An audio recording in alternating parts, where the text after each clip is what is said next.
We ran in Tampa last year. Matthew did a great job putting the ball right where it needed to be within the time. I don't think he was able to really see where I was in that, but he just was trusting his spot. And then on the back, on the other side of that thing, next play, C0 gets us into a good play and puts the ball into perfect spot in the back pylon.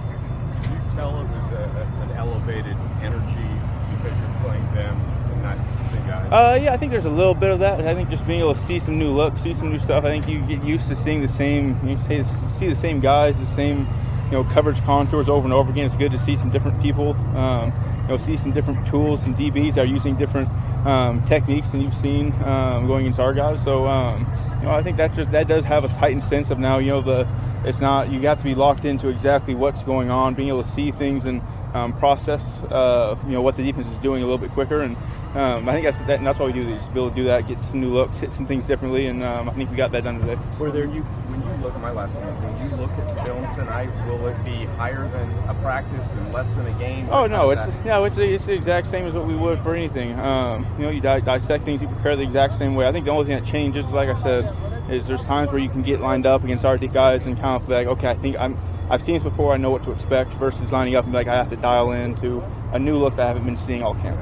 Was there some familiarity with these guys, from having played them in the Super Bowl, the guys you were there's lining some, up against? a few guys that you played before or have seen in the past and things like that. So there's some familiarity there. You just play long enough in the league, you kind of see guys, and so that's always fun. A lot of really good football players, good guys on that team, so it makes it real competitive. And how did Stafford?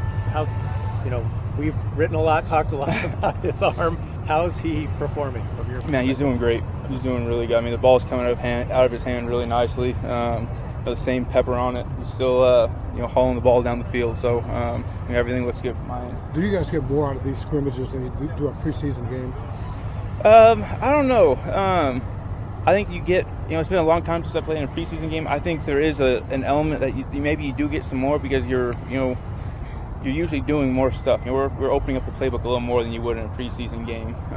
Being able to really test some of the things, some of our rules, some of the things that we do offensively, and I think that's a great thing for us to be able to do that out here versus a preseason game where you're not trying to put too much on film and just kind of go through your basic installs. So I think there is a little more to that out here. Sean's obviously aware of and you are too, of how the league cycles around in phases and some of the ways that the Bengals, especially their coverages that they ran against you guys.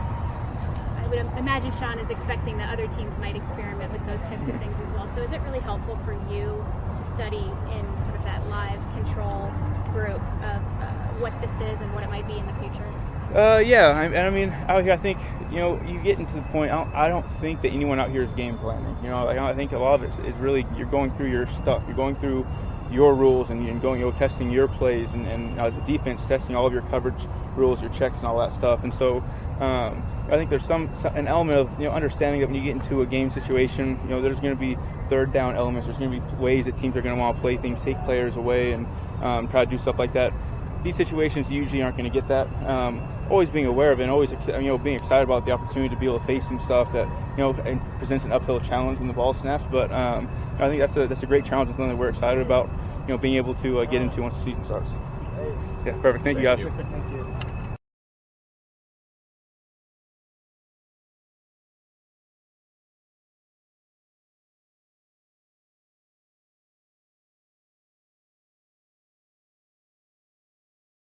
Felt pretty good. I'm always like a guy who got to watch the film and see it kind of where it could have been better or where it was really good at. But, I mean, it was good work, though. Good practice. I'm sure it's been a while since you played in the preseason. How does this compare for you getting the positive reps that you need? It's cool. I don't even really much remember what preseason felt like. How's this process been for you? When we talked to you at the beginning of camp, we're still working through your shoulder. Mm-hmm. It seems like are you up to full speed and can do everything at this point? Or No, not yet. Not yet.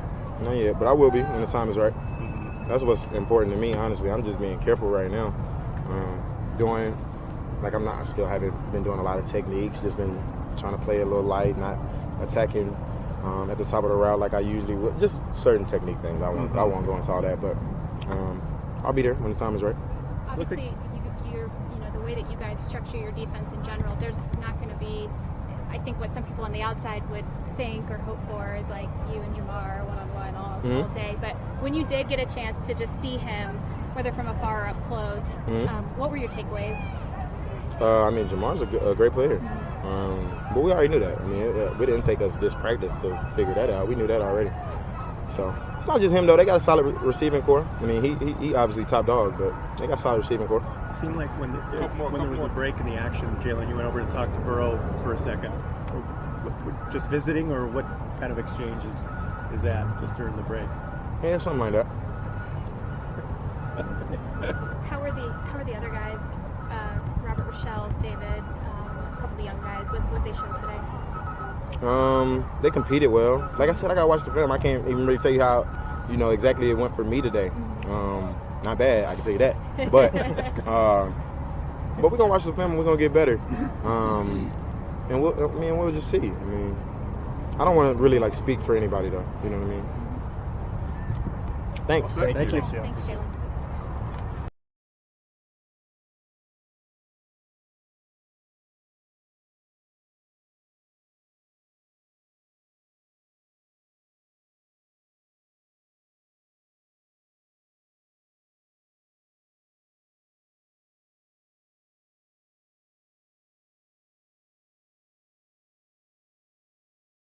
Overall takeaways from that first day of practice? Yeah, I thought it was great. I think you could see there was a mutual respect on both sides.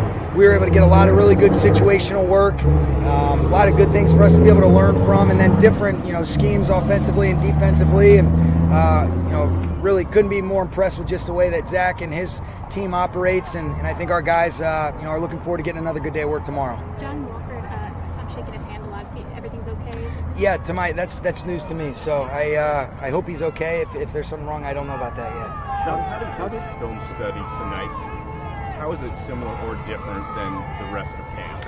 You know what? Today, what we do is we try to give our guys a chance to kind of bond and just connect at night, and then we meet in the morning. So they'll be able to, this kind of serves as another opportunity similar to what UC Irvine was, where you get away in a place where it's just kind of the team and the coaches. And so we'll go through where, coaches will review it, but then we'll go through it again with our players in the morning, any sort of last reminders for practice. But tonight will serve as a chance for those guys to kind of just get rest, recover, have some dinner, and be able to kind of get some fellowship and camaraderie. Sean, I went to Miami University. Right? Yeah, hey, Terrence, how you doing? Good. Two-part question. What goes through your mind when you think about having your statue there with those famous guys? And the second part is, what did you take away from your Miami experience that's helped you be a great coach in the NFL? Sure. Well, I think the first thing is just humbled, flattered. The only chance that things like this occur, Terrence, are because I've been around people that were willing to put their arm around me and kind of guide me, whether that was people I was with at Miami, my dad, Tim, my grandpa, John, my uncle, John, all of those guys. My grandfather and my uncle both went to Miami of Ohio. And so being a third-generation player there and knowing the experiences that have taken place there is just so instrumental in my growth and development. But it's all about people, and that's what makes Miami a special place. Great people that make that place special.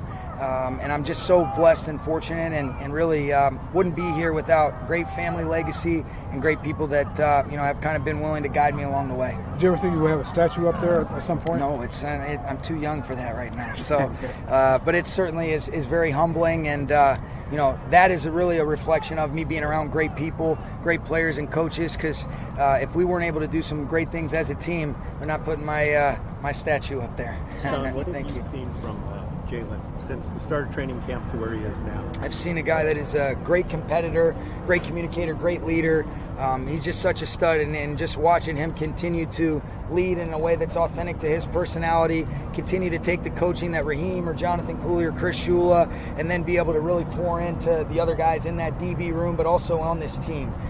He's just got a magnetic personality. I love being around him, and I know it's a great opportunity for him to go against, a great receiving group. When you look at their 11 personnel grouping, obviously Jamar, T. Higgins, and Tyler Boyd, that's as good as it gets. And then with Joe Burrow leading the way and the things that Zach does and Brian Callahan to put him in the right positions, it's just a great opportunity for us to get great work, especially getting ready to tee up for the Bills on the 8th. Couple more guys. On the converse of that, you talk all the time about how cyclical the league can be and how everyone borrows things and whatnot. But going against this defense, knowing they played you guys uniquely, they played a couple of teams uniquely. Obviously, no one's showing everything they've got this time of year, but what can you study from this sort of coverages they're running, the contours they're using? Yeah, I think really it's just being able to use representative clips where they've got a Rolodex of coverages. They play it all really sound. There's not a lot of air in the coverages, Jordan, and they mix it up really well. And they've got the ability to be able to play a handful of different zone contours, the split safety or single high principles. They can do a great job of a lot of different man variations. And, you know, in a lot of instances, whether it's watching these guys or even just spending a little bit of time with Lou Anarumo, I have tremendous respect for him and what his group has done, especially just looking at the trajectory since Zach took over and really, you know, the kind of players, the way they play. And so, you know, I'm just such a fan of the game, and I got so much respect for the way that they operate, and I'm always trying to learn. And so whether it's picking some of their coaches' brains or even just kind of talking to some of their players, it's just really valuable. You can learn from a lot of different guys out here, and that's definitely what you try to take advantage of. Allen Robinson's timing with Stafford was one of the things you kind of want to see. I know you haven't looked at the film yet. It seemed good. You know, there was a couple where we just missed a little bit. You know, we want to be smart in these situations. This humidity is real, a little bit different than LA, so we got a little bit tight towards the end of practice and wanted to err on the side of caution with him, but think he'll be okay. But there was definitely a lot of good examples of good timing and rhythm within the framework of the protection based on the rush, and those guys do a good job. But again, until we go back and look at it, it'll be really good for us to learn from it and then move on to tomorrow. Big red zone day, it seemed like today for you guys by design. Yeah. How important is that to get that specific period of work again against a more live action against other guys? Totally. It's really beneficial. I think when you look at the situations that you can kind of manipulate, whether it's red area, 2 minute, where, you know, their defense did a good job and, you know, they got themselves in a position to kick a field goal offensively at the end, and then some of the third down. So got a lot of different situations like that. Tomorrow's practice will represent kind of a similar approach, and so that's the best part, is you can kind of manipulate it to get the work that sometimes doesn't come up in a normal game, but we'll take away, you know, about 100 good reps of learning ops for offense, defense, and then we'll get our kick and kick return phases really worked in that middle block of practice. Okay, thank you guys. All right.